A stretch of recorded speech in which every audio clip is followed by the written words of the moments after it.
Welcome back to the Lanterne Rouge Cycling Podcast. It's been a very busy week despite no World Tour racing on. Yes, there was Vuelta a Burgos with Primoz Roglic showing he is ready for the Vuelta a España, but we are here to do a mega transfers recap. Ineos, what's going on with them? Very passive in the transfer market. Demar's mid-season move. Trek signing everybody. Jumbo-Visma restocking the young guns. Quick-Step also getting involved finally, and some other ones here and there. Some surprising ones that, I didn't expect. Why does he go there? Who's the relationship with there? There's a few of them around too. But, I think the Remco interview, Benji, went pretty well. Now that the dust has settled on it, I'm pretty happy with how it all went. I think so as well. It was fun to do in the first place. It was fun to see you again as well.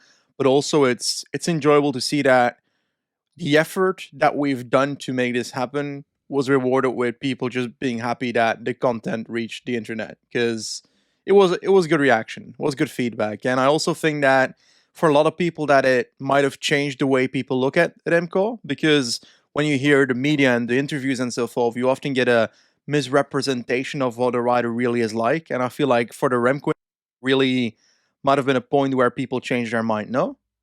Yeah, I think so, particularly in the English-speaking world, who may be the 50% of the podcast audience, or are sort of including.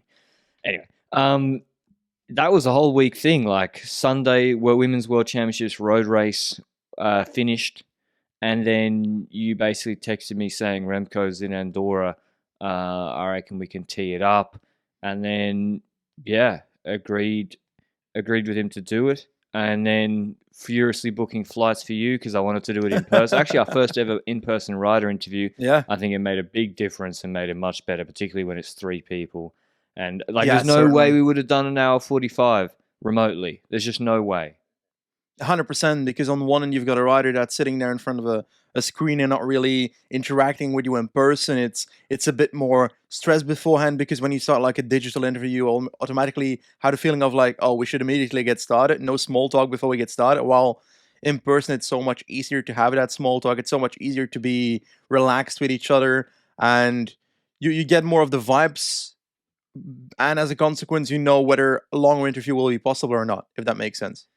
Yeah, exactly. And just when they're looking at their laptop, they could be looking at other things. It's just way better, and they can see the time. Like, oh shit, we've been going for an hour. Right, that's it. Whereas if you're in a free flowing conversation in person, you just sort of keep going until it runs out. So yeah, and then the editor, that was crazy, and then a lot of stress as well with Luke doing that. He's on a well deserved holiday now before the Vuelta, and so yeah, I thought super happy with it. Thanks for all the positive comments as well. We're really happy. We've read all of them. Twitter or the YouTube comments or the Spotify responses.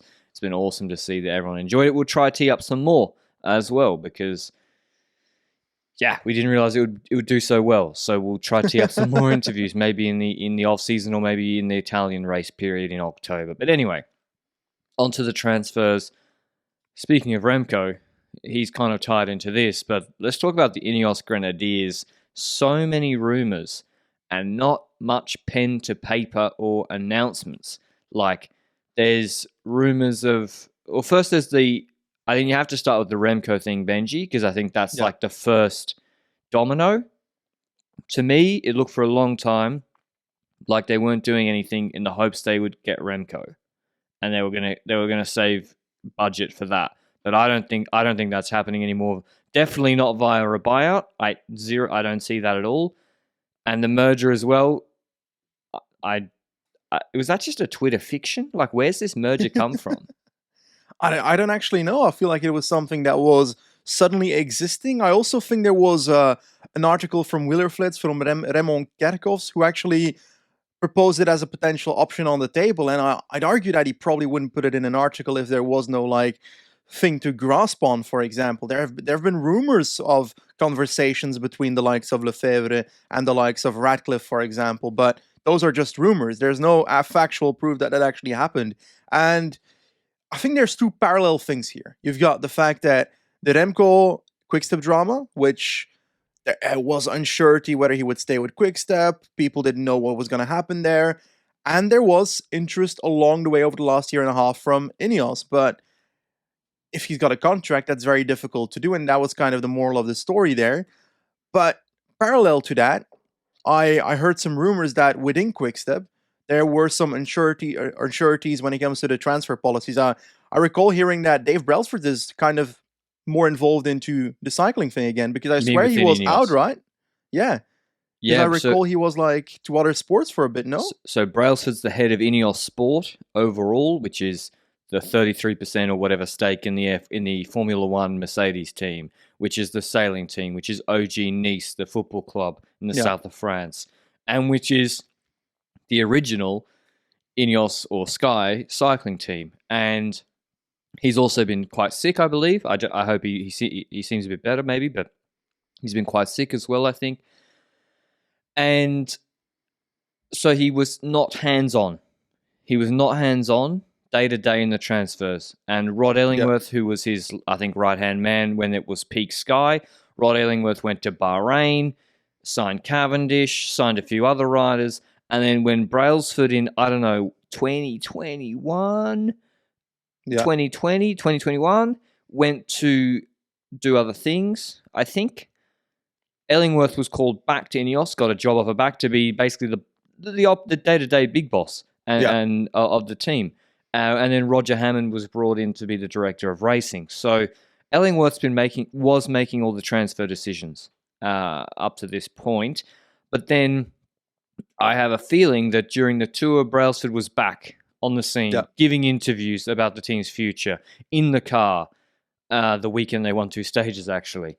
And it seems that Brailsford coming back in has ripped up everything that was going to happen before. So Verona, I was told by so many people, that was done deal to Ineos, and as like a Castro replacement.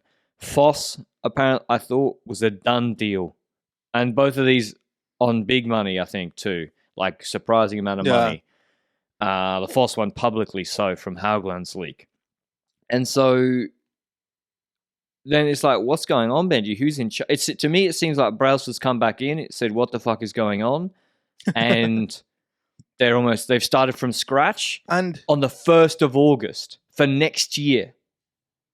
So, first of all, him coming in and starting from scratch, I don't necessarily think that's a bad idea, because I wasn't really on the same page when it comes to an expensive Vos transfer and a rather expensive Verona one. Verona I can still forgive. I feel like signing Verona as a domestique is valuable, but the problem is not that they don't have the domestiques. The problem is that they don't necessarily have the leadership. So that's a problem that they have. Now, there are also rumors when it comes to Lefay and also George Bennett. Also, I recall that being a pretty small rumor. I don't know if that was actually like a serious thing. Lafay was pretty serious at the time, but then Cofidis stepped up and put big money down to try and retain Lafay. I think he's staying at Cofidis, but at this point, everything can still change. But in the end, the situation is, like you said, 1st of August, they had to restart. And that means they're behind on things, because a lot of riders, a lot of teams have already done their meetings before then, and therefore they're kind of last minute trying to make sure they can get the riders they need, is how I perceive it, because currently there's 15 riders confirmed for 2024 as of the 20th of August, 10:33 in the morning. And when it comes to other riders that are supposedly going to be extended, the Plus, I recall having heard numerous times that he wants to stay. He'll extend. At Quickstep, they're saying that he couldn't get him because he wanted to stay. So that sounds like he's going to get extended. Thomas sounds like it's going to get extended. Castro probably going to get extended, especially now that the Verona one might have been halted, because I feel like Verona was kind of the replacement idea maybe for the future instead of a Castro. But then Rodriguez is the big one, right? Because we've had a year and a half of rumors for this man. Is he going to Movistar? Is he not going to Movistar? A done deal going to Movistar. But no, he's staying at Rodriguez. Oh no, he's staying at Ineos. And all these things. And now, yesterday I recall seeing a tweet by Ciro Sconamiglio, I think that's his full name, on Twitter. And he's basically got a Quadro on speed dial, right? Yeah. That's Ciro's Italian. A Quadro is he Italian? I don't know. And he gets all the Ineos stuff. I think him and the Quadro are just like calling each other. Buddies. Yeah. So basically, he said roughly 80% chance that Rodriguez is staying at Ineos. So at this point, they probably need it. Carlos Rodriguez staying. Especially if the Remco thing is completely untrue, which it sounds like it is at That's this not point. happening. Yeah, I don't believe it either. But also, why is it not happening? Not just because of the stuff we heard from Remco, but also next to that, how impossible would it be for Pinarello versus Specialized to work together in that sense? Like, Pinarello is currently in deal with Ineos, but that deal is supposedly ending at some point nearly in the future. But they have personal deals with riders like Ganna, Pauline Ferrand-Prévot, and also with Pidcock, major deals. And then on the other side, we've got Specialized, who... Does Remco have a deal with Specialized personally, you think? I'm not sure. I mean, you'd hope so, but probably not. But they're definitely, now that Sagan's retired, like the launch of the SL8, they had two poster people, Vollering and Remco, were the two people in the advertising. Remco's the new poster boy for Specialized. So clearly he's the biggest rider on the Spesh right now, unless Cav goes back to Quickstep. So yeah, that's another difficulty with, and where I don't see that happening unless there was a merger of some description. But the Rodriguez thing is clearly like they obviously didn't get the extension done last year. Let's be clear, Rodriguez. We had the joke, the two Godriguez's against each other last year. Carlos Rodriguez, 21 years old last year, was fucking good. Like, he in Valenciana, he came second, and that was a good field. That was Remco. Vlasov was in good shape. He won a stage in País Vasco where he dropped Soler, who's no scrub. Strong at Strade. Strong, like he was good. And this is before the Vuelta. I'm talking first half 2021 as a 21-year-old who'd been at university, and they didn't extend him or couldn't get an extension done. And so then he says, well, I'll go to... And all the time he seemed happy at Ineos. Half the staff are Spanish speaking and half the riders. And then he signs... I mean, he keeps getting called a pre-contract at Movistar. I have no idea what that is. Like, I presume... Like, if he signed a contract for 24 to, say, 27 at Movistar, I wouldn't describe that as a pre-contract. I would describe that as a contract he signed for 24 to 27. Yeah, and there were also rumors that it would be kind of like a contract to be able to negotiate exclusively, but why in God's name would you sign it as a rider in the first place? For a team to sign. For a team to sign. For a Quadro, it's a stroke of genius. Because he's getting paid out of this. Yeah, but for Rodriguez, it's also restricting him, no? Because he can't use one team against the other anymore. Well, they still are. Well, that's true. Like, Ineos is still going to have to like negotiate his new salary with him now after he's come fifth at the Tour. So eventually they've woken up and be like, fuck, we can't let this guy go. And they're going to have to pay a bomb to Movistar. And I don't know if Movistar have a choice in the matter. If I was Movistar, I would actually not accept it. I would keep him. But if the money's so big, you're like, well, fuck, we can take however many million. So kind of a fuck up all around. But you know, what's done is done. No use crying over spilt milk. I still think they should keep him. And so that's the whole Rodriguez drama. And we're not even getting into, by the way, Ineos don't normally announce their signings till quite late, like September or something. So yes, there's 15 contracted riders, but Chiro said that, you know, Puccio, Castro are re-signed. He said even Brandon Rivera is re-signed. So I think almost the plus Rodriguez probably. I think in reality there's only 4 or 5 spots max free. For the 28. But the omissions, Benji, because we don't have anyone to talk about coming in. Do you think they're wrong to let Martinez, Gegenhardt, Sivakov, that core of expensive second-tier GC guys, go?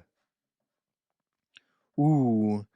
I think with the team they have, losing Gegenhardt is a pretty costly matter. Now, it's still a gamble because you don't know how he'll come back from his injury. So that's the same gamble that Trek is making in that sense. Because I think it was signed before that, though. Oh, okay. Okay, never mind then. But with the riders that are on paper leaving, like a Sivakov and so forth, the thing with Daniel Martinez is he's had all the opportunities in the world to be a leader because he was a super domestique with the option of becoming leader at the moment where Ineos was looking for their GC identity the most in their entire history. So he's had the options to move up. But he just wasn't good enough. And if you're not good enough, then you either become a super domestique at the team you're at, or you try and find other places where you can become a GC rider. And I kind of feel like Bora might sign him as, oh, we're going to try and give him opportunities in the same way that we do with the Higitas of the world. It's a 1 year. Is it a 1 year? Yeah. That's weird. What the fuck? A 1 year prove it deal, which means to get the big money for 25, he has to perform in the first 3 months. He has 3 months to perform at Bora to get a big deal in 25. Like, that is the most strange deal. A 1 year deal. For the Dauphiné winner, Tour de France stage winner, Basque Country winner last year, a 1 year. That's shocking. Like, have Bora offered him like 3.5 mil for 1 year, and no one else, and someone else, people were offering 1.5 for 3 years each year for 3, like a Bora overpaying for one. I don't understand. That is just bizarre to me. Very strange. But again, a Quadro thing. So I agree with you. Like, if you don't have the A1 AAA leader of a Remco, Roglic, Pogačar, Jonas, Sivakov as a luxury dom is actually very expensive, and he doesn't really move the needle for you. So he goes to UAE. I think that's fine. Tullet, though, Benji, out. That's the one where it's like, aren't you building this young core of GC riders or potential riders? He couldn't be that expensive. That's the one where we'll get to him with the Jumbo transfers, but I don't know. It seems like a lot of stuff has happened early in the year, and that just gives more fuel to the fire to my theory that they're trying to rectify a lot of mistakes from the first 6 months of this year. To me, it feels like Ineos missed the boat as a consequence of the management not realizing that there's other teams that are more attractive than Ineos these days. That makes sense? Yeah. Like, riders are very, very happy to go to UAE. They got great equipment now, good team environment, not too much pressure on the guys, generally speaking. Jumbo, same thing. Even Bora. Guys, they got specialized. Bora's well run. So it's not just like the old days where, Sky were the only ones that would give you, some decent food or something. I'm exaggerating, but Sky had a bigger advantage in that sense back in the day. Not so much anymore. So that's Ineos. In the end, if they keep Rodriguez, if they extend G on a 2-year deal, it's more about the future, Benji. Like, 2024 is already set in stone. I'm assuming Rodriguez stays. They'll be okay in 2024. It's more, they're missing guys. Jorgensen, missed him, gone. Yeah. English-speaking GC Classics prospect. Wouldn't have been too expensive, like compared to the haters of the world. And so, can we trust them to get Gregoire in 2025? Can we trust them to be scouting unless they bring in different people for 2025? Unless it may be, I don't know. But maybe Noah Hobbs will fix it. He's pretty damn good. But I think it's just, we'll see. Is getting a Hugh Carthy who's still on the market a solution? Is getting Simon Yates in 2024 a solution? Yates can't go because of the doping suspension. Oh, you're right. So, I don't think there's an imminent solution there, but I also don't think that they're in absolute chaos, like, in danger of folding, as is being suggested sometimes, which they'll still be a decent team next year. I think they've made some good moves by not re-signing some people. Those 3 that they didn't re-sign, I think that's not a bad move if you're saving money. And it's more about, okay, what are you going to do in 25 now? Anyway, that's a lot on Ineos. One of the big actual announcements, one of the biggest riders to move now is the October-September killer, Arnaud Demar to Arkea Samsic. Now, obviously, full blow-up between him and Matteo. Matteo giving interviews saying, with the passage of time, we'll be friends once again. Demar saying, because I watched a French interview actually online, because, my French is so good. I actually did understand it. Demar I find quite easy to understand. I don't know where he's from in France. He doesn't speak too fast. Anyway, he kind of was like, don't know about that, buddy. So he's still super pissed. Goes to Arkea. They need him, Benji. Arkea. Yes. They are desperate for points. As I said, Paris Tour and all these one-day races, plenty of points. He kills those races this time of year. But Groupama have not And they gave a press release, Benji. They brought in your boy. Maybe you're working as a consultant for them, Sven-Erik Bistrom. I'm just kidding. They'd be doing better than that if Benji was there. Bistrom, Rousseau, and Rochas. And Matteo said, we got our leaders. Demar's out. Pinot's out. We got Godou. We got Gregoire. We got Lenny. That's it. What's your take on that? I'm okay with them trusting their youngsters as future leaders, actually. I'm okay with them signing domestiques, although I feel like you said it at a different point about different kind of riders. I'm not sure if it was about French riders, but it's the same for Italian riders, French riders, Belgian riders, even Dutch riders in this entire pro cycling World Tour industry.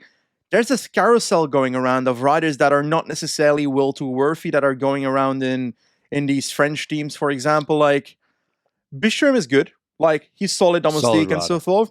Rochat, I actually feel like is a solid domestique as well. I mean, but Rousseau is on the edge of for me. It's like he's been in the breakaway and cobble races. He's been okay in cobble races, but I haven't seen more than a pro team cobble rider so far. How much better is Rochas than Seb Berwick?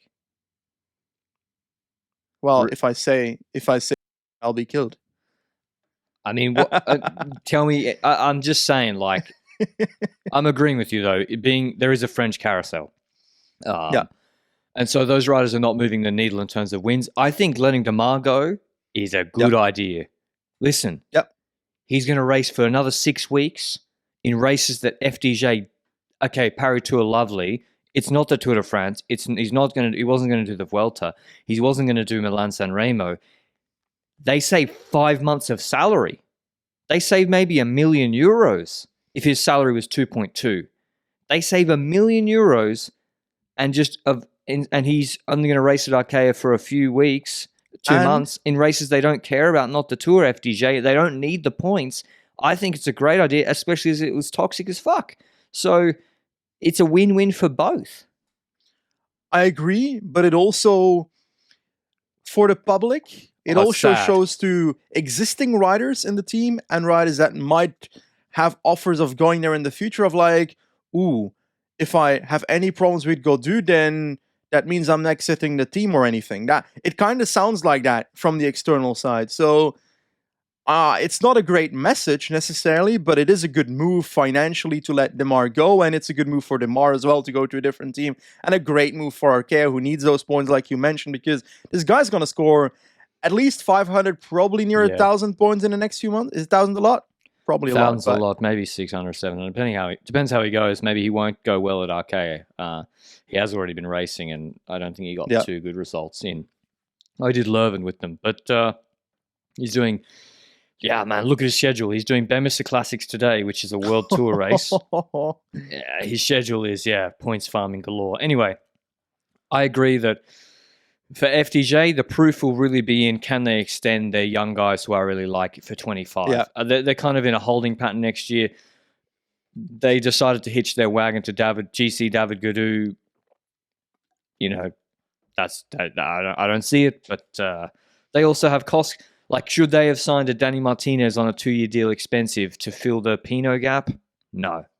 That doesn't do it for me. It doesn't do it for their team, their sponsors, their fans. If he was French. Yeah. And Sivakov was too expensive. Yeah, exactly. He was too expensive, and also he's not that guy either. So I don't have a problem really with what they've done in the transfer market so far. Little Trek, they have been the big movers. Perhaps we should have started with them. They got that German multinational little money in, big money though, and they are spending it. Boy, oh boy. Theo Gegenhardt, the main diamond in there that they signed. Obviously, I believe that was signed before the Giro, so I'm not going to criticize them for signing a rider who then crashed. That makes no sense. I think it's a good signing, Gegenhardt. I've already said, I think on that. It's, okay, is he in the top tier of guys? No. Like when Remco read off his list of GC guys, no, he's not in there. But he's not old, like your boy Nibali Benji. He has won a Grand Tour. That was unnecessary. Well, like they like getting, like Port came third in the Tour, so it's not always been bad. But if you want a guy to be your GC leader for 5 years, Gegenhardt might be that guy. But the inconsistency is a question mark. I think if you got the money, it's worth taking the risk as they have. And then they've signed Milan. That was done before the Giro, I believe. Nice bit of work. And it's just like last year, Benji. I think they scout really old school, and so Milan, because he was the most talented Italian rider, I reckon they overpaid before the Giro, and then by the time the Giro finished, it was a steal. But then there's the flip side of that, which is he gets to bring his friend Simone Consoni. Don't see it. Fabio Fellini. Like, he's no good. And Conrad also, I think, is too expensive for what he brings. Fellini was a great rider in the past, but the guy's near the end of his career, and I honestly, no offense, thought he had already retired, but apparently he's still riding, and he's still continuing riding. What's the length of his contract? It's only one. It could be 1 year at 70 grand. Oh, okay. Like, it could be basically transitioning into a DS role, but still, it's a roster spot. Yeah, it's a roster spot, but I also think it's okay to have that roster spot. If it's a cheap one, kind of road captain, a bit of an add-on to your cobble team if you need that rider in such races. So he's there. He also could climb relatively okay in the past as well. So he's kind of a versatile rider, but Trofeo Lagueglia, who's going to pull before the cameras start rolling, with 150k to go? Like, in the past, he would actually compete for those races, but disrespecting him a bit. But I don't remember him doing that in recent years, though, because right now he's domestiquing. Yeah, right now he's domestiquing. Last year he was kind of domestiquing. Okay results in Slovenia last year in like a first stall sprint, but anyway, that's not gonna make the difference here. I feel like Conrad is an interesting one because he was fucking selfish in that one race. One race. Okay. Repeat. Tell more. The Giro, the Radsport bubble can maybe fill me in a little bit, but even they weren't too happy, I think, with how he rode this year, Patrick Conrad. So you got to remember, he's won one pro. He's been a pro for 9-10 years. Yeah, a lot of them most of them at World Tour level. He's won one race, not counting I'm not counting the Austrian National Championships. Okay, he's won one pro race. Which one? Okay, Tour de France breakaway stage in 2021, but you have to pay for that. You have to pay for that Tour de France stage win. And in the last 2 years in 2022, nothing. Fifth in Bemis Classics there was a break.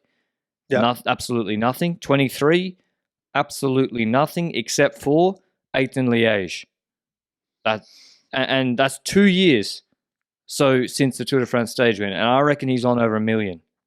Yeah. So, and he hasn't got his hands dirty a lot of the time with Broe being a domestique. I mean, wasn't he in the breakaway or something? And he should have dropped back to help Hindley. Or who was there? Who was their leader in the Giro? Oh God, who was their leader in the Giro? Was it Kemna? Yeah, Kemna. Kemna needed help. He didn't drop back to help him. So that's the one where I'm like, oh. But then, is he better than Juanpe? Is he better than Elizondo on the climbs? Not really. What's he worth if you would give money to him? Like 300, 400? I don't like. I don't like Conrad. No, he's a nice rider, but he came 8th in Liège. Listen, you have to be a good rider to come 8th in Liège, but he has a good sprint. But for someone with a good sprint, he never wins any races. Yeah. So it's like it can't I'm be not that good. Bullish on him, is what I mean. Like, I feel like he's an okay rider. He's able to be versatile in many ways, but he can't.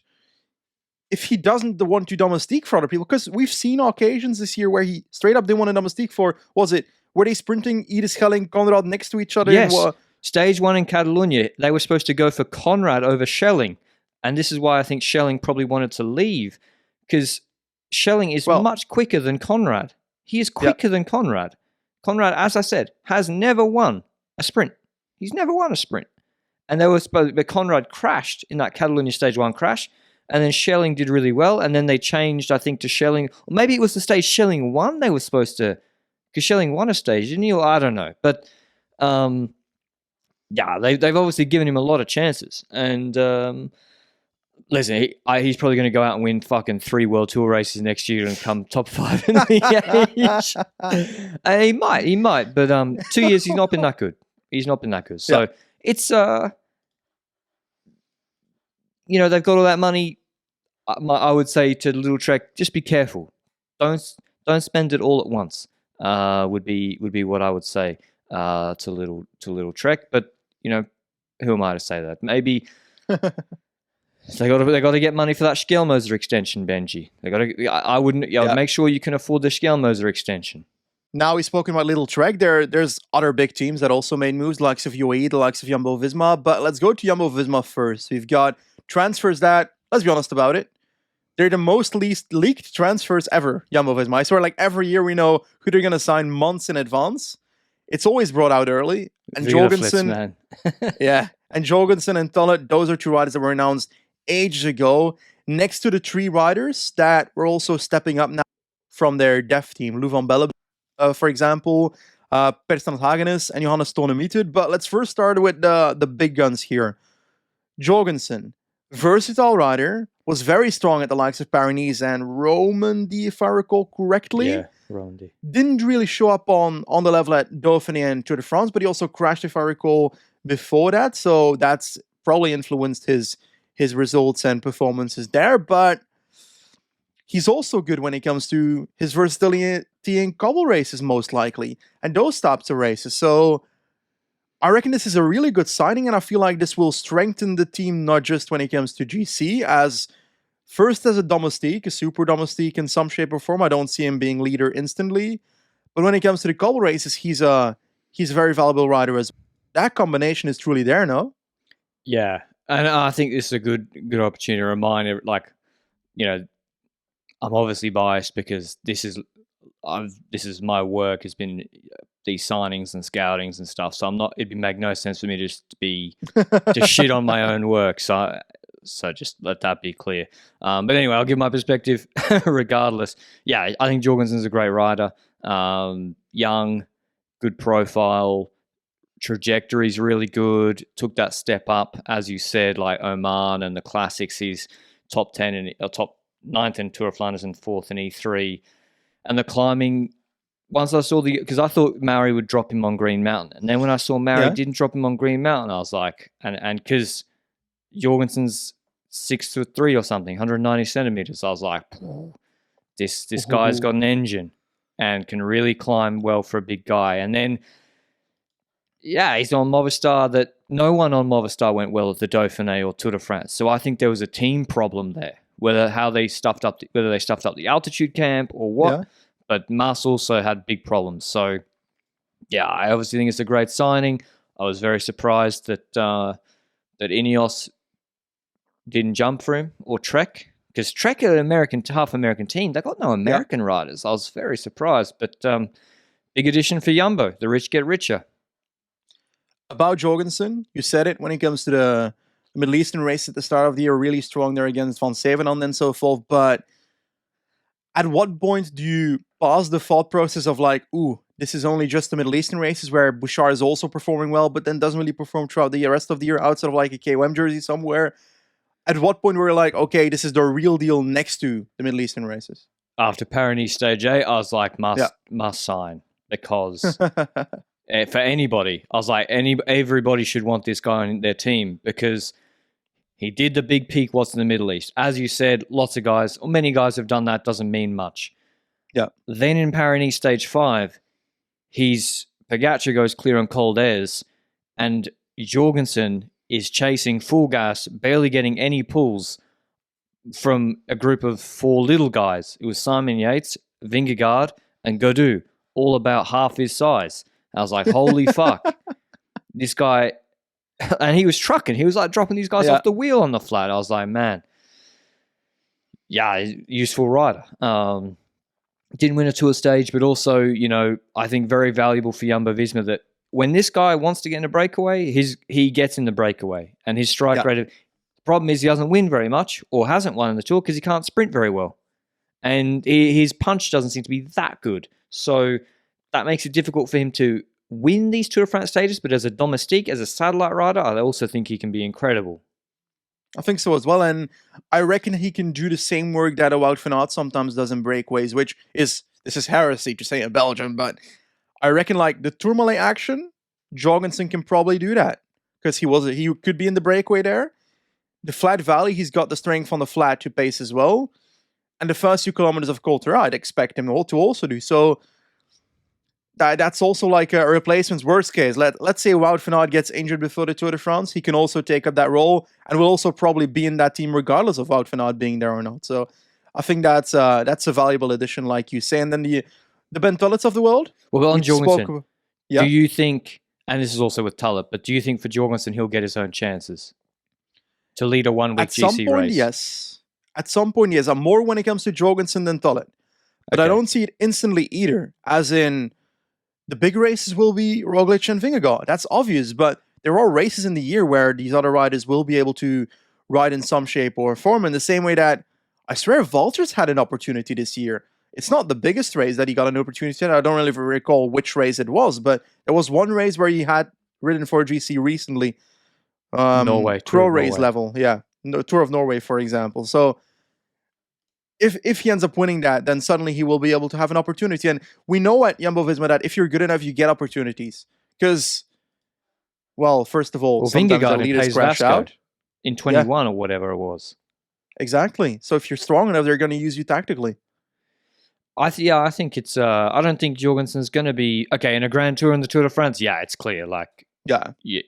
But that also goes for Sivakov at UAE. I think he'll get plenty of his own opportunities, and I think he fits well in their Tour of Flanders squad as well, to get in that 90k to go breakaway with all the other big guns. Tullet, yeah, he's so young. That's the thing that I keep having to look at PCS and be like, he's only 21 years old. He does turn 22 in a week, but still, he just won Tour of Norway, punchy rider. He never got taken to Ineos in the Ardennes races, but I think that's what he's actually best at right now. Yeah. And second in Hungary with some tactical mistakes. I still think I'm surprised Ineos let him go, and I'm keen to see how he develops at Jumbo. I still remember his pull at the end of the Giro last year was quite strong, too strong in fact, when he on Passo Fidaya. But Jorgensen's much more clear. Jorgensen will fit in, and if he's not a valuable rider contributing, I'll be extremely surprised. Tullet's more you're going for the upside with him. Yeah, I think so as well. I definitely think so as well. Now, these other 3 riders, Jonas Stonemyret, Per Strand Hagenes, Lou van Belle, those are talents, right? Per Strand Hagenes is just an odd one, because I recall that being like the Cobble prospect, but then suddenly he was doing a climb really well in recent... was it Alsace or... Czech Tour, bizarre. Czech Tour. Behind Lipovic, who's actually quite good on Bora. I was kind of shocked to see him up there in those results, and then when it comes to Stonemyret, we've seen him for a while. Like Algarve last year, he was already competing, if I recall correctly, in the white jersey in that race, so he's been riding at the highest level already, but he's just been kind of stuck, but not really stuck at the Jumbo Def team. And now he's making the setup to the big team. And I think that's going to be Domestique role first. And if he grows out of that, he grows out of that, but not directly. So that's a good talent moving up. And that's a strength for their climbing squad. Most likely Velta is what I'm guessing when it comes to Stonemyret. If I think at how they usually tend to use riders Domestique-wise, that seems like an opportunity for Stonemyret in the Vuelta, I would expect. Lou van Belle, I don't actually know too well, and I should know him more, because I know his name, I know what results he has, but isn't he like a versatile kind of... Yeah, I don't think he's got a decent sprint on him, bit of an engine. Maybe he turns into a lead-out rider. I think he could be a lead-out in the future, but he's not like those Per Strand Hagenes level prospect, where don't be surprised to see Per Strand Hagenes in the opening weekend team next year. And he won Ronde van Drenthe, where he rode away from Florian Vermeersch and Casper Van Uden, or one of the DSM guys, young prospects. So he's a good rider. But yeah, Lou van Belle maybe not the more a contributor, at least for his Neo-Pro contract. But these guys are signed through the end of 26. Like, that's cost controlled, and yeah, it's just the dev team doing its work, I guess. The other one is also the extension of Koi, which I thought he was out the door. A lot of people thought he was out the door. They got him for another 2 years to develop. I think that's a bit of that's actually almost the biggest coup, because I think he got fucked by the sprinters carousel. Yeah. And with Fabio, if Fabio hadn't gone to DSM, I think Koi might have gone there and they would have offered him Fabio money. I am personally of the opinion, and we can discuss the Fabio transfer while we're doing this. Fabio to DSM, I personally would have signed Koi instead if I was DSM, because Koi has the future. Jakobsen, yes, has been proven, but he's mainly proven that he's got World Tour wins. He's got top speed. His positioning is not top these days, and I feel like if I analyze this, first reaction when it comes to Fabio Jakobsen for me was, okay, he's not been in position for the majority of sprints this year. He didn't follow his lead out in a lot of the sprints as well. Mercu, for example, in San Juan and so forth, those kind of examples. He didn't get to show himself the entirety of the Tour de France, so that's the opposite of the coin there. But when it comes to DSM, they've shown that they can't position their sprinter for shit in the first place at the highest level. Yeah. Sam Welsford went around the wrong side of roundabouts more than I can count, and that's a DS issue, I feel like. And when it comes to the team, regardless of the roundabouts, they weren't making it to the front in the first place anyway. So a sprinter that hasn't been in position all the time versus a team that can't position very well coming together, I don't see that as bullish either. And Jakobsen, to me, this is not an insult to Jakobsen, but he's got World Tour wins, but the majority of his victories are .pro wins, no? This year, yeah, like 2 in Denmark, decent field, and I was impressed with him in Denmark. But yeah. Denmark, Baloise, the Belgium Tour. Philipsen did crash him out of the Tour, his main target of the year, so it is tough to, well, he didn't crash him out, but he crashed him, and then I think that was his Tour over effectively. And he looked snappy in Tirreno. They're opposite riders. Koi can get you a top 5 at Gent-Wevelgem. Maybe he'll win it one day. And also Kerner, I think he'd be quite good in a normal Kerner. His positioning is brilliant, but he doesn't have the top end. Fabio, when he's in position, like if you watch those Denmark sprints, he just rides away from people in the sprint, but he's not always there in that position. So I agree, Benji, particularly because their classics team is not good.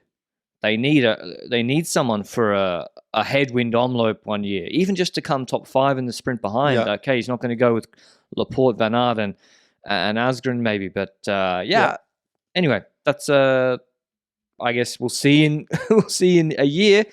It's going to start again. Where's Koi going? And so they better take him to some Grand Tours. And when it comes to DSM, the last pawn in that camp is that Bargilis coming back to the team. Wawa, who fell out of the team in a rather drastic way. They sent him home from the Vuelta. They sent him home from the Vuelta because he disobeyed team orders, if I recall, after having a bloody amazing Tour de France with that team. And then now he's coming back, which is always odd to me. A rider coming back to a team that... Bennett did it with Broe. That all ended well. So I also feel like it's a similar transfer as Degenkolb coming back to that team, which he's going to have some results, but he's not going to be the top results guy, and he's going to give some experience to riders, but it's not going to save DSM as all. It's not going to move the needle for DSM, so I don't see that happening. I wouldn't have signed him for 3 years at DSM, that's for sure. I don't reckon he's cheap either. I don't reckon he's cheap. Probably. Don't you think French teams, he scores points still? I reckon he's for what he is, I reckon they're paying a fair bit. Probably, and also, like, what people don't understand is that French riders are often overpaid because at French teams... Well, Total would sign him, $750, bang. Yeah. Yeah. Arquette would paying 1.5 million at their usual spendage. But I agree there. Now, we've spoken about DSM, we've spoken about Jumbo, we've spoken about Lidl. Do we go to UAE or do we go to Quickstep? Because we won't be able to do all teams in this one, so we might have to do a second part of this one, I'm afraid. I'll just speed run some of the smaller ones. So Agetua, the strong rumor is Sam Bennett there as their sprinter. I think that's actually good because they literally haven't had a bunch sprinter for ever, just about. And if you don't have a sprinter, you can draw a line through half the race on the calendar. Astana, some of the weirdest signings of the year was Max Canter. Maybe that hints at Cavendish returning. Ida Schelling, don't know where that one came from, but that's a bit of a loss for Bora maybe. Israel, they're going, Michael Schwarzman, man, he must be happy. He's friends with Pascal Ackermann. He got another contract. Can't believe it. Ackermann's rumored to go to, or maybe, announced to go to Israel. They need a sprinter, but Nizzolo went there, didn't perform. Other sprinters gone there, haven't performed. So we'll see how that goes. Mate, not even just that. Ethan Vernon, Audit Corgood, they've got like sprinters everywhere. Pickrell is also kind of a sprinter. Yeah. So this team is racking up the sprinters, and they're probably going to try and do that to clean sprinting classics, To small get sprinting points, classics, maybe? stuff like that. I don't know. That's how I see it. Yeah. Then another team that in the pro teams, there's been a lot of movement. Tudor got Trentin from UE, Michael Storer, Dainese, Meyerhofer, Krieger, Stork, They and got money. they got big money. It's kind of like how Lidl is doing and how Q36.5 is also getting relative big names like Nizzolo in, for example. And the point for pro teams is that they need to score UCI points. That's the goal. They want Yeah. to score enough points over the 3 years to go to World Tour or score enough points within the year to have the automatic wildcards in that sense. So, X also, Kort Leknesund, Hulgaard, Wallen, Wiedeberg, Kulsud, Lola, and Bivord. If you look at these teams, Tudor, X, Israel, the likes of Q36.5 with Nizzolo, who do you reckon has done the best job when it comes to UCI points buying? Kind of none of them, to be honest. Trentin, I think, can score a lot of points, actually. So I like Trentin the most at Tudor, but they're probably paying him a bomb. I reckon they're paying him a fair bit. But like Storer, Dainese, Meyerhofer, Krieger, Stork, they might score nothing. Those guys are not consistent. And then again at X, like, okay, Court can get you that big win. He's not a consistent one-day rider. Yeah, but okay, there's more points now for stage races, but Hulga, I kind of maybe Leknesund turns into a consistent GC guy, but I'm not sure about that either. I'm a bit more bullish than you are when it comes to X, as in I agree that Court is not the big UCI points gainer, but it also depends on what program they put him on, and he's never been on the program to score those UCI points in the first place. Oh, so, you mean if he just did like a lot of Italian.pro sort of hilly? Yeah, you're right. For example, Leknesund I also believe can still make a step up, and he was really good at the Giro, so he can top 10 1-week races. The ones they get invited to, he can do that. Yeah, he can. Hulgaard is probably on very little money. He's definitely cheaper than Bistrom, by the way, and it's not even close, the difference between the two in money. And when it comes to these otherwise, like Wallen he's won a lot of like Conti races, and that's deserving to step up in a team like X because they focus on these countries. So I'm not overly bullish on those other riders yet, but they can grow into riders that can score points over time. But maybe that's something for a dev team to do and not necessarily a pro team, I would say. But well, I just think they're trying to move up. I don't think these signings push them over the edge where they're going to outscore Israel and Lotto. Yeah. I don't see a huge score in there. EF, Archie Ryan had some injury issues, just returned back to racing. He was on Jumbo-Visma's dev team. I think when he's not injured, I think he's an outstanding rider. He won a pro race in Slovakia, I think, last year. Great punch. Another Irish rider, Darren Rafferty, is going to EF as well as Volgren, who seems to be back into shape, which is nice to see. He got a top 10, I think, last week or this week, and Yardi Christian van der Lee. So the EF are doing what they have to do. You got to take a risk. So Jumbo looking at Archie Ryan, they're like, injury issues, but there's good upside there. So EF, it's a worthwhile risk. I think he's a really good rider, and if he's healthy, and so I think that's a great bit of work, and I hope he does stay healthy. Quick step, Ben. Oh no, I'll speedrun Jayco. Mauro Schmidt, their classics leader. You got your wish. Yes, it's happening. He's got freedom. Imagine they don't send him to the classics. Oh, I'm gonna fucking die. Max Walscheid also there for cobble races, Roubaix style races, stuff like that. And I wonder if his time trial is going to be good again, now that he's joining a team that has an okay setup. True. David De Preto. Great setup, yeah. And Anders Voldagger, those other two signings they have, those are two riders that have solid results in U23 Italian races, especially De Preto. So that can move up. And I feel like Jayco has been really good in signing riders from the U23 Italian circuit over the last few years. They've really been focusing on that, is what I feel like. So I like these transfers. I don't think they'll majorly move the needle, but I'm happy that Mauro Schmidt might get the program he deserves. Now, speedrun Bora. Martinez, we spoke about it already. Sobrero, Hayek, Herzog. Herzog is difficult. He was strong at juniors. He was not really that great at U23. He hasn't made that step up necessarily to say, I deserve World Tour now. So, is this too early?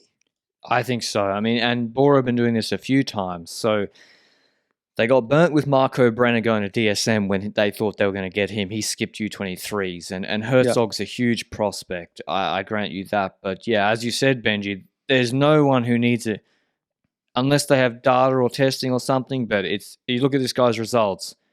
he needs another year of U23s. There is nothing in his results suggesting that he should be stepping up to World Tour level next year. And in terms of providing stuff for the team and for his own development. And Broe did the same thing with what's his name, Louis Joe Lewis. He stepped up super young when he was, I think, 19 or 20, and it wasn't worth it to join the World Tour team. Florian Lipovitz, maybe he's a bit older, but I don't understand it. But like, if you take a look at this, I feel like there's an obvious solution here. And that's having a U23 team that works with them, because they had Otto Eder-Beyer, I think, as the junior team, but then they didn't have a bridge between that and the World Tour team, if I recall correctly. And if you don't have that, then you've got the risk of losing riders like Brenner. And that's so you say just come now. And that's what Remco said in the interview. Quick-Step, when he was doing so well in the juniors, started freaking out all the interest, and Lefebvre was like, okay, you got to come now. And Remco's a different kettle of fish, but for every Autobrooks, which Broe have, not every rider is Autobrooks and Remco. Herzog will probably be a nice pro, but he can do another year of U23. But if you don't have the U23 team, maybe UAE come and get him, or someone offers him big money. So now he's on the World Tour team, in my opinion, a little bit too early. I don't know who Hajek is. Who is that?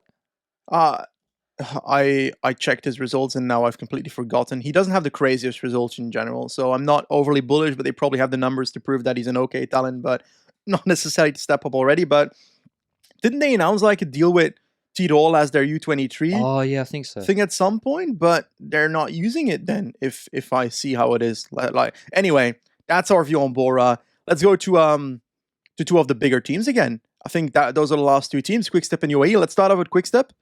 They've got Landa. We've spoken about it already in the Remco interview. Basically, Super Domestique is what it's being announced at. It's probably being marketed as that. I also expect him to have some opportunities for himself, but I expect it to be a better signing than how people are publicly perceiving him to be. And next to the Landas of the world, they signed Lamperti, who is a talented classic/sprinter guy. Like an American crit racer is how I initially saw him. I cannot believe he's ended up a Quick-Step on...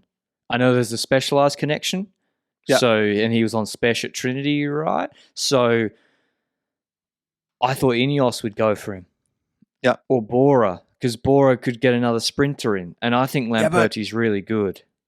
Aren't there multiple riders where we thought they would be at Ineos? Like Nerurkar, for example, at Slovenia. He might still be going there. Okay. He's not announced anywhere. Okay. There's no rumor of that, but I was like, well, he's British and talented and young. Like, makes sense to me. But yeah, Lamperti I think is really good.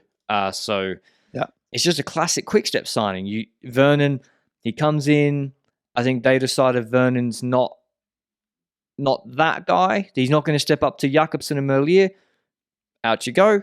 Bring in another Neo-Pro. Talented. Try again. Rinse and repeat. And it's cost control too. So you're not going to be paying him millions of euros either. So I think that's perfectly fine. Especially as Jakobsen is leaving, so they need another sprinter. Hubie, I think, is the one that's not being spoken about too much. I think he's really good. Like, he's a really good puncher. He's a little bit older for U23s, but Alsace was good. He won GC at Courte-l'Epée Grand Prix. Jasinski, just consistent, good results. I think he's a really nice rider, and for someone who's probably on 50k, I think it's a great signing. When it comes to Gilles Gelders and Wout van Gelo, those are kind of the ruler, cobble-ish type of talents I would see based on the result. The Steimlers of the world, but in Belgium. So I see that as an okay transfer. They could have maybe, I don't know, their results are okay enough to warrant them to go to a World Tour team, but it's still like on the edge for me. So they need to step up a tiny bit to reach that level. But overall, I actually kind of like these Quick-Step transfers. And Lesser, Ubi, those are riders that not only can do their own stuff, but also can be part of an Evenepoel trajectory in like 5 to 6 years, maybe, if they grow a lot more. So that's possible there. So I like these transfers, can't complain. Remco spoke about having another rider next to Landa. I don't know if they necessarily need that, but might as well have it, just in case, if they've got the money for it. I don't know about that. I didn't really agree with needing another mountain dom. I was like, Yeah. like you got Heerd van Wilder, and you're probably paying Heerd a lot of money. But anyway, maybe they need. I think he meant someone that was a bit more versatile, but they didn't. Like a Jorgensen, perhaps, but that didn't happen. Who else we got? We've speed UAE, my friend. Oh, UAE. They signed everybody, announced everyone. UAE team Emirates. You know, just like Jumbo, the rich get richer, and in particular, they've signed Niels Pollitt, very important ruler, Sivakov, Baroncini, I quite like, Igor Arrieta, and Antonio Morgado. So these are all quite different. We'll start with Pollitt. Trenton out, Pollitt in. Is that an upgrade? I think that's a solid upgrade. I think probably not for points, but for stage race domestique duties, maybe it is. Yes, exactly. I don't give a fuck about their points at this point. UAE is at the top of the table, and they care about it, but I don't care about it. I want them to. If I was them, I want to win the Tour de France. Yeah. That's how I perceive it is. And Niels Pollitt will be. He might not move the needle when it comes to winning the Tour de France because then Pogacar needs to step up, but he will increase the tactical strength that they have because we've spoken a lot about UAE having this one weakness in Grand Tours where breakaway formation phase is uncontrollable for them. And that's not just by pacing down every rider that attacks. It's also like when a group forms of 8 or 7 at the front, they want that group to go away. Then a group of 8 bridges to that or tries to bridge to that. You need to try and neutralize that second group to make sure the first group can become the breakaway of the day. And they failed to do such activities in the early breakaway formation. And I think that's part of the rider quality, but also part of the not necessarily knowing how to do it properly sometimes. Pollitt probably has the experience to do such stuff. He's a very good ruler. So I reckon this is their best transfer next to Morgado. Yeah, Morgado was rumored to be going there for a long time. He was coming from Hagen Sperm and Axion, and who produced the likes of Almeida and Casper Asgren, and Machin, I think, has a decent relationship with them. And he's only 19. This is his first year of U23s. Did he do? Yes. So he came second in the U23 World Championships road race in his first year. Both. Or U23. Both. Oh, so yeah, you're right. This year he came second in his first year of U23. So huge talent. Don't exactly know what type of rider he is yet. I think just a fucking good one-day rider, and he's on a 4-year deal. I think he can do a lot of things, and they're probably paying a lot, but that's why when you say in 3 years, if he is a top 10 rider in the world, it won't seem like a lot of money, and UAE can afford to take these risks. So yeah, maybe they overpaid Camilo Andres Ardila. But if you get Morgado on 500k in 2026 and he's winning monuments, it doesn't look too bad anymore.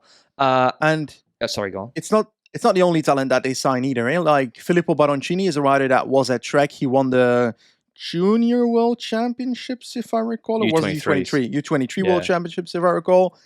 He probably lost the Italian NCs this year due to a mechanical. I still fully believe that he would have won that race if it wasn't for his mechanical. But he had so many injuries at Trek. He fractured his radius 3 times. February, in August last year, once again in February this year. That's crazy collarbone fracture as well. So if he can just stay on the bike, then this guy is really talented. Then Arrieta's very different, as in, well, to be clear, Baroncini, versatile, Italian classics kind of rider is how I see him initially. I'm super jealous of the Baroncini signing because I'm not jealous of like signing Pollitt, like paying Sivakov millions of euros. Like you just got the money. It's not like incredible scouting. And Morgado as well. Like that's more Machin's relationships early on, which is a different story. And it's obvious to everyone Morgado is probably going to be pretty good. But the Baroncini one I'm jealous of because his results say nothing, but I think him. Yeah, but he might not. He probably fits in their team Italian culture team better. He's only 22, and he's just finished his first Neo Pro deal. And if you see his lead out for Thibaut Naes, so I think it was, he did a lead out for Thibaut Naes somewhere. I can't remember where it was, in Volony or Tours. I think it was Volony. Yeah, Volony, I think. Which fucking stage was it?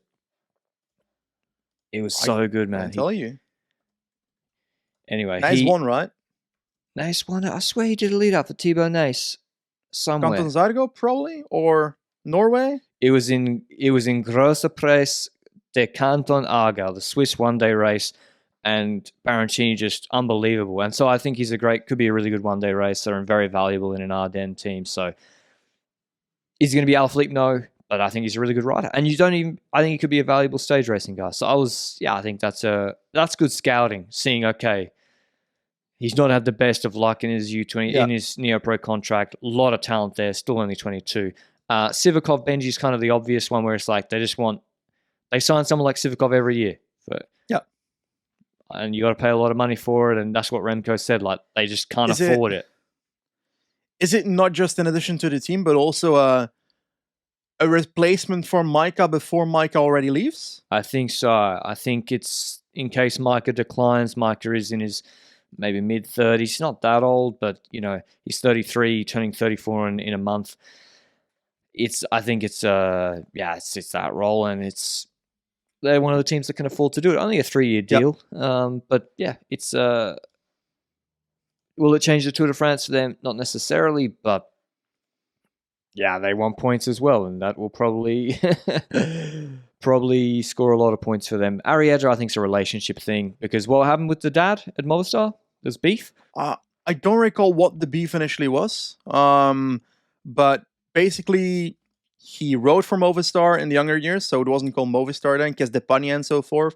Then eventually he worked at Movistar as a staff member, and then in 2020, what was it, 2021-ish, he ended up, at the end of 2021, they didn't renew his contract for 2022. I recall there being beef, I just don't remember what it was, but if there was beef, then it's logical that Igor Arrieta, the son of, is probably not going to Movistar anymore. Yeah. So it's not surprising that he goes to a different team then, which is this team. And he had strong results last year. In Gran Camino, he got like 5th behind Woods and Podun and so forth, but he hasn't necessarily shown that in 2023. So I'm curious if he can get back to that level and show that again. And yeah, that's kind of that when it comes to this team as well. So I mean, it's been he's because he's on a Keeper Kern Farmer. They basically race him on a pro schedule because they need him to. He's one of their better riders to get results in a pro schedule. So he hasn't been able to show it. Like he hasn't done a U23 race this year, which is eligible for, except for the World Championships road race, and he's only 20, turning 21 in December. So maybe his results would look a lot better if he was on a pure U23 schedule. But I think, not the biggest hype talent. Like a Morgado is that top tier talent. But we'll see. He could be developing to quite a nice rider as well. I think that's pretty much everything, Benji, from all the rumors, some of the confirmations. When further news comes out, like maybe, I don't know, we might do a round 2 in the end of September, just before the Italian Classics. I think we'll have the host of Ineos transfers then, and then all the Vuelta sort of transfers will be finalized as well. Which team do you think, like Jumbo pretty much have no spots left? UAE, I think, are pretty full. Which team? Jumbo 2 spots and UAE 1 spot, if I recall correctly, if my memory is right. UAE have 29 riders under contract for next year. They're basically full. And they don't have to sign extra ones. Who do you think has the most work to do right now? Ineos. Okay. That's an obvious one, but there's also loads of riders. Like, Astana's a rather... Astana's not even the best pro team if they move down to pro team. No. So they're worthless in World Tour right now. Then I think Arkea did well with Demar and so forth, and Scottson coming, stuff like that. Most work to... There's just a lot of teams already next to Ineos that haven't announced that many transfers. So I reckon just the ones that haven't announced their transfers have the most work to do because they have to announce them. Well, Astana have 10 riders under contract for Yeah. 2024, which includes the 3 that they just signed and announced. So I think they're hinging a lot of it on Cav, but 18 riders. 18 riders! I know they have people out of contract, and yes, they can fill them with, Yuri Natarov and Nurmagomedov Nurlakasem and these guys and Igor Chzan, but it's 18 riders is a lot to fill. So a lot of teams have a lot to do.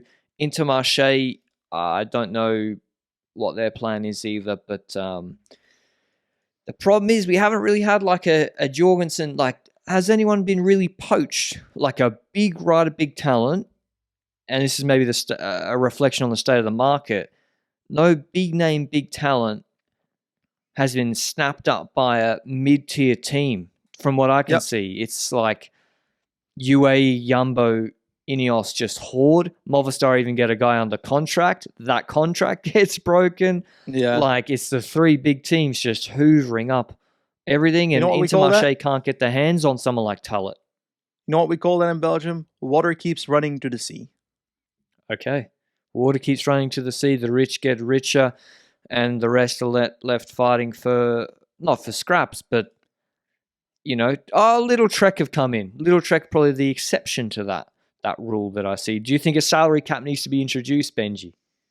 I think this is a very long discussion that we can't discuss instantly, but there's negative effects to a salary cap as well. Next to the positive effects that you'd expect, like, ooh, it's going to be more even across the market, the negative effects is that I would expect teams to, you'd also need extra rules than just a salary cap. You'd need rules on saying that you can't just spend a lot of money on a big guy and then spend little money on all the other guys, because then you'll have the average salary of a World Tour rider will probably go lower.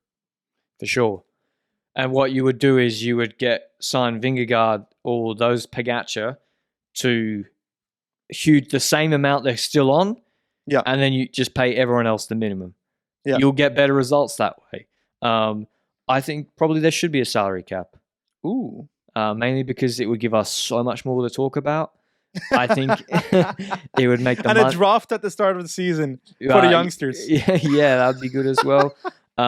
It would then probably mean there would be contract value transparency. It would make the Moneyball analytics stuff for my work as well a lot more interesting. And so, I mean, a lot of teams call for a salary cap, but sometimes I think be careful what you wish for. Not every team would be punished by a salary cap. I think some teams with a salary cap would fuck things up horrendously, just frankly. But anyway, that's another point of discussion. But they're all the transfers. A lot of roundabouts. Still some big outstandings like Lefay, like Carlos Rodriguez. Carlos Rodriguez being the really big one outstanding, and whether Cavendish will stay with Astana and extend for 1 year. But we hope you enjoyed this roundup. Let us know who we underrated, who we overrated, who did well, who did badly. We do this, we open ourselves up because next year someone can clip this pod and say, you're stupid, but it's fun to talk about the transfers. Hope you enjoyed it. We'll see you with the Vuelta recap on Tuesday. Ciao.